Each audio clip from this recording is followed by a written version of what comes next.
okutegeeza nti ensi etegedde obuvuyo bwa National Buzz Movement.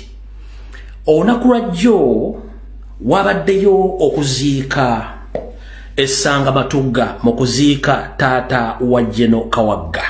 Ekitalo nnyo ky'okufiirwa taata wa Kawagga, personally ka Jeno Kawagga mumanyi. Kitaawe yafudde bamuziise essanga Matugga.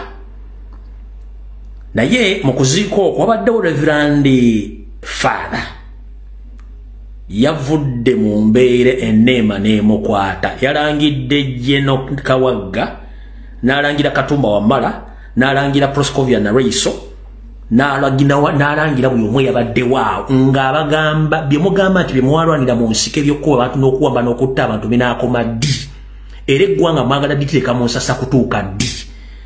Reverend ono omu ku be yazzira baadde bayagala omukomako n'abagamba mundeke bwe mbanga nkomaano obulamu bwe bukome wano kannangira abantu bano bategeere tukooye okuba abantu nga bakubanga ente.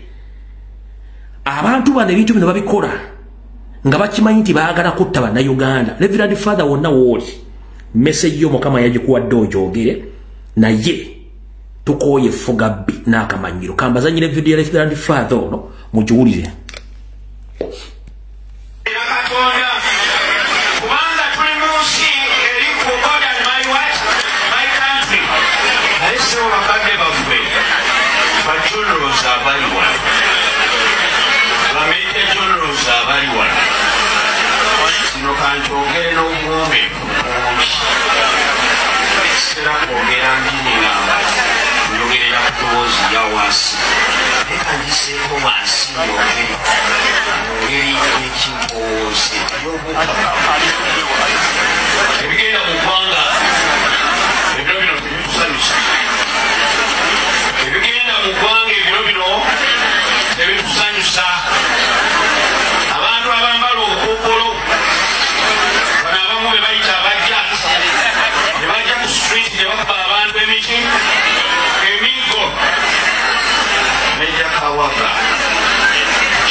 Shall not silence ourselves as a church.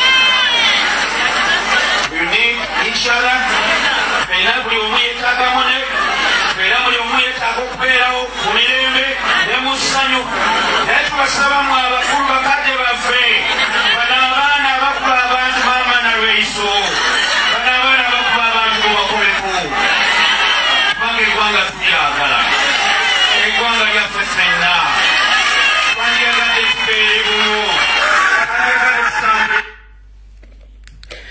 Njagala otunde ono oba Father ng'amugambo waayi mpola ng'alina amugambo waayi komaawo kankazeemu kalabe. Father yasusina ono Reverend Father yasusire Reverend Father ndowooza omubuulizi kamuyita omubuulizi. Yayogedde nga ono munne taliiwo wabula byaye ng'ono atandise okusindika omulala ajjira mati nga zezo zetiyite enkwezenge oba oli Katonda mugambe byogere gwoyimirizaawo kyamakandula ojolemesa omusajja wa Katonda okwogera ezo tuyite enkwezenge. Kankabaddizeeyo wano musooke mulabe wano mwetegereze bulungi nnyo, mwetegereze bulungi vidiyo eno enkwezenge ziri mu kanisa. Njala mwetegereze oli omubuulizi omulala ng'ajja okugamba jina ngo sija nemo kenyini mwerabireko kankazeeyo wano wekatandikira njala mwetegereze Reverend Father bomubuulizi ali omu yekka asumuludde omuliro ekisajja nekijja nga kyambadde amaganda kimugambo waayi mati abasajja obookya wulira awali atya awali bwomu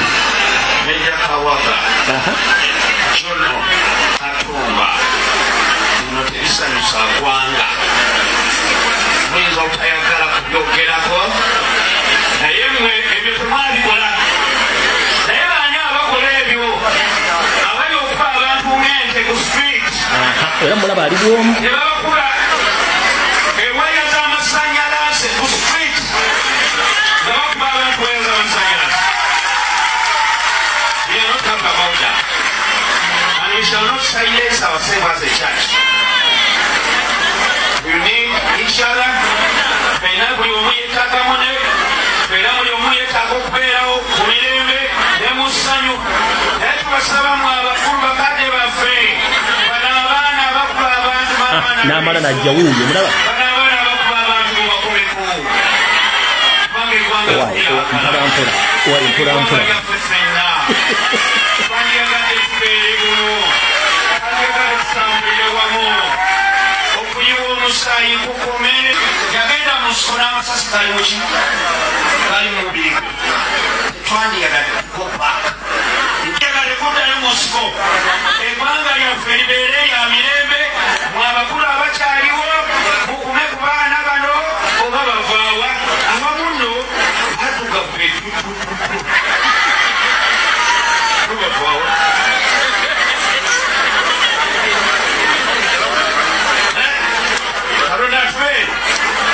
We need our country. We love it. We must be on the boat. Come on, William.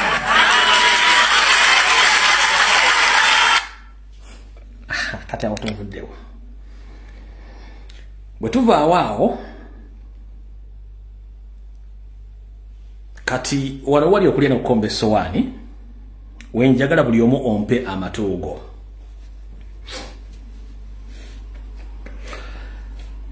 Eyo session ewedde tugenda mu second session, third session nyinza okutta essimu y'omwami oli ne tugenda ku setaali ka tugenda ku session eno eri crucial nnyo. Comrade era bwe tukola emirimu gye gimu ku social media nga twogera.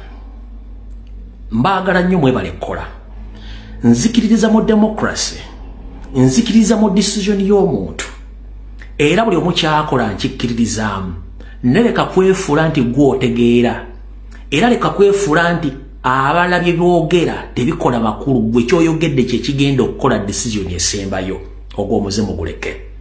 Bwe tuba tukkiriza mu democracy tuba tukkiriza nti buli muntu kozesa engalabi yo to articulate oba okuwa information according to your knowledge okusinziira ku ntegeerayo, so si kulowoozesa abantu nti gwe otegeera era gwe okola final decision ku issues. No, that is wrong. Yensonga laki nabaga nti ze bwe nkola information njikola nenjita negenda buli muntu nakola information netambula. I don't stick in a comedy's video. Sikwata mu video z'abantu oba okukwata mu bigambo byabwe kubanga buli muntu akozesa mutwe gwe n'okukola issues. Mulekerawo okwefuula nti abammwe mutenga okutegeera n'okuba nti mwe mulina information ekomeredde ku buli issue mugaana abantu. Mu democracy buli muntu omuwa time n'alowooza n'akozesa engalabi ye neyerundawo ekyokukola. Bwe twazza ku issue ey'okujja Buganda ku map twafunye mixed reactions. Olina kugamba was a diversion. Oyo yengo omutwe ogumugamba nti diversion, which is okay. Olina akugamba Buganda tebagijje ku map era bijja sigalawo tebijja kyuka tulibizaawo. Oyo naabeerawo nga naye mutuufu. Olina kugamba nti Mayiga yayogedde era mutuufu kujotuga no muleka naabeera n'engalabi ye nti yes. Naye njagala bagamba ekigambo kino. Never ever in your entire life to take any Museveni's move for granted. Totwalanga ekintu Museveni kyaba akoze mu kusalawo okwe n'okitwala nti kyakuzannyisa. Tokikolanga. Togezanga ekintu Museveni n'akikola n'okitwala nti kyakuzannyisa nedda. Gwe yagambye nti diversion oyinza okuba oli mutuufu somehow era n'obuuza lwaki bakireese kati. Oyinza okuba oli mutuufu naye yagambye nti Buganda tosobola kuvaawo era buli kimu kijja kudde nga bwe kyali. Yes, naawe oli mutuufu. Naye yagambye nti Katikkiro avudde yayogedde bakitereezezza, naawe oli mutuufu. Nange yakugambye nti kigenda kubeerawo ngenda kuwa ensonga kigenda kubeerawo ate ogenda kutya. Wabula kansooke nkole ka brief clarification about that. Gwe atamanyi gwe bayita Museveni era gwe akyali awo akyali